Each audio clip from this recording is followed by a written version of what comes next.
All right, so I need to tell you guys something that's been living rent-free in my head for like the past 3 weeks. I've come to the conclusion that literally every single Metro Detroit suburb is basically a designer brand, okay? And I'm gonna show you what I mean. The same business model, the same psychology, the whole vibe is absolutely the same. And I promise you, once you see this, you're not gonna be able to unsee it. So let me show you what I'm talking about. And before I do, if you are new here, my name is Eric Meldrum, and my team and I help people just like you make that move here to Michigan from places like California, Texas, Florida, pretty much all over the United States and internationally as well. And you always ask like, Eric, where will I fit in? Okay, and I realized you're not asking about schools, you're not asking about crime stats. You wanna know like, which tribe am I joining in Metro Detroit? So this has been ringing in my head for the past couple of weeks, and I started to think about it like a designer brand. All right, so let's pick on Birmingham first. And Birmingham in my mind is obviously Louis Vuitton. Okay, and Louis Vuitton is classic, it's expensive, but in a way that kind of feels justified. Like, yeah, it costs $3,000, but look at it, it's Louis Vuitton. You know, Birmingham has that kind of exact same energy. The downtown's almost annoyingly perfect. Okay, it's got boutique shops, designer brands, and nice restaurants where they call French fries pound frites on the menu, and they cost $14 just for a side of French fries. And yes, you pay for it because you're in Birmingham. You know, the whole place kind of feels expensive in a way that kind of feels tasteful, but not too flashy and over the top. More of like, my family's had this membership at this country club for generations of wealth. The median home price in Birmingham is right around $800,000 to over $1 million if you're looking for something that's a little bit more updated. The schools are top rated, and people who live in Birmingham will tell you it's worth every single penny. Okay, I promise you. Just like someone with a Louis Vuitton bag that will tell you this is an investment piece. So Birmingham is this kind of understated flex. Like if you know suburb around Metro Detroit, and it's a Louis Vuitton to the core.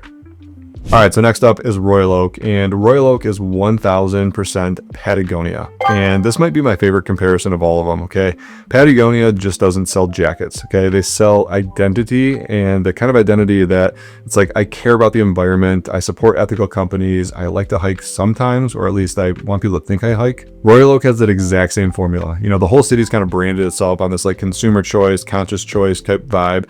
But downtown, there's farmers markets on the weekend, 17 independent coffee shops in like 2 blocks. Okay, it's obsessive.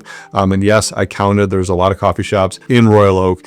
There's local breweries, the downtown's walkable, bike lanes. It's designed to make you feel like you're making this like ethical, community-minded choice by kind of shopping local. And the median home price there is right around $450,000. You can still get in lower than that at some entry points. They're going to need some work, some updates.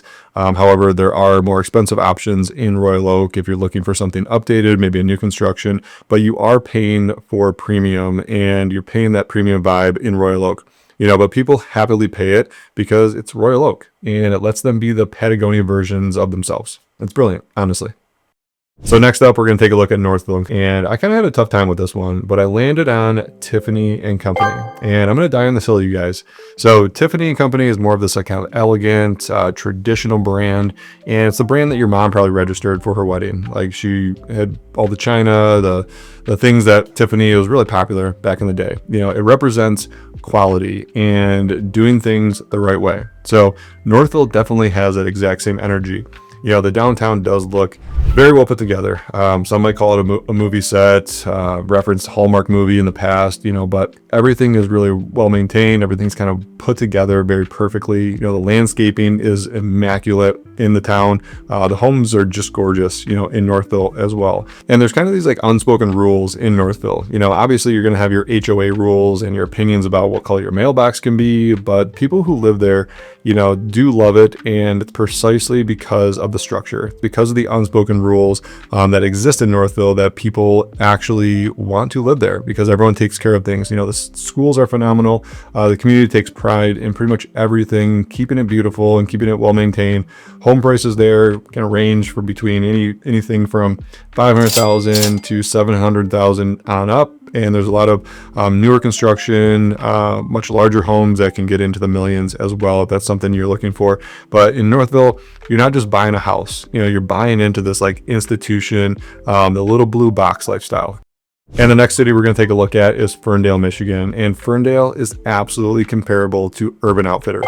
Urban Outfitters is this kind of like quirky brand without being intimidating, but you can go buy a vintage record player in the store. You can buy a succulent, you can buy tapestries, all in one store. And somehow that just makes sense. Like the store just works. Urban Outfitters is this weird store.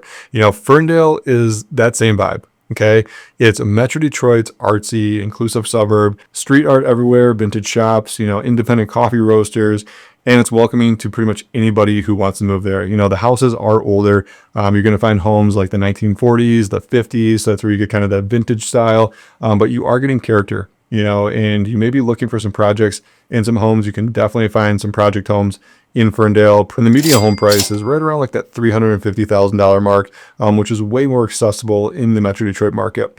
So if you like more of like a thrift store vibe, local coffee shops and neighborhoods with a lot of personality, Ferndale might just be your spot. It's not trying to be anything it's not.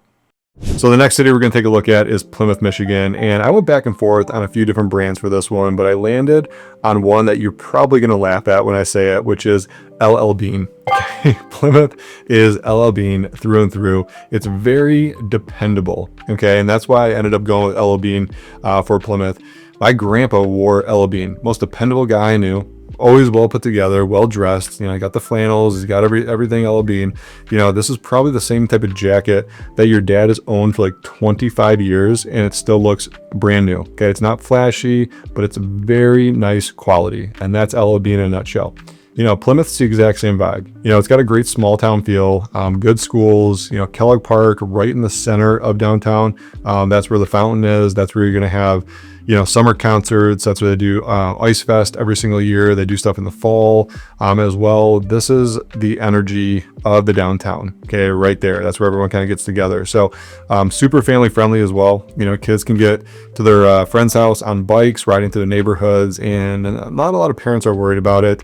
In the city, you see a lot of kids downtown as well in Kellogg Park, just throwing pennies and quarters and into the fountain and everything. But everyone does generally have a sense of community in Plymouth, and it's been that way for a long time. Median home prices in Plymouth are right around $500,000 to $600,000. You can get into more expensive subdivisions in the outskirts of Plymouth. You can also get into more expensive homes closer you get to downtown, but that's just kind of a general, but you are paying for quality and stability in Plymouth. Okay, it's not the flashiest option, but it's very, very reliable. And I've said this in some of my past videos. If we were moving to Michigan for the first time, Plymouth would definitely be on the top of our list as one of the cities we would look at. So sometimes you really just need that L.L.Bean dependability, and that's exactly what Plymouth has to offer. All right, so if you agree or maybe disagree with any of those brands and matching the cities here in the Metro Detroit area, drop those in the comments below. I'd love to compare. And if you have another brand that you think like, hey, this city that I didn't cover would be kind of equated to this brand,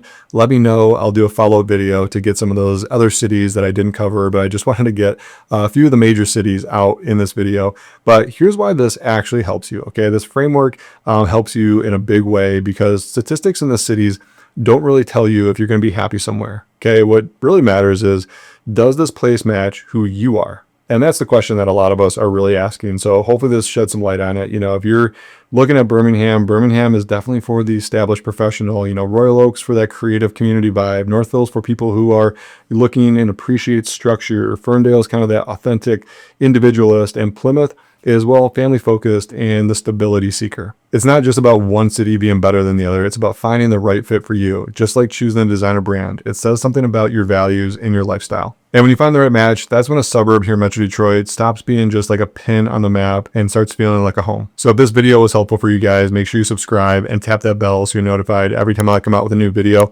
which is every single week. And if you are seriously thinking about making that move here to Michigan from places like California, Texas, Florida, and you want to understand the genuine differences culturally, here in the Metro Detroit area and what place might be the best lifestyle fit for you, all you got to do is reach out. My link is in the description below.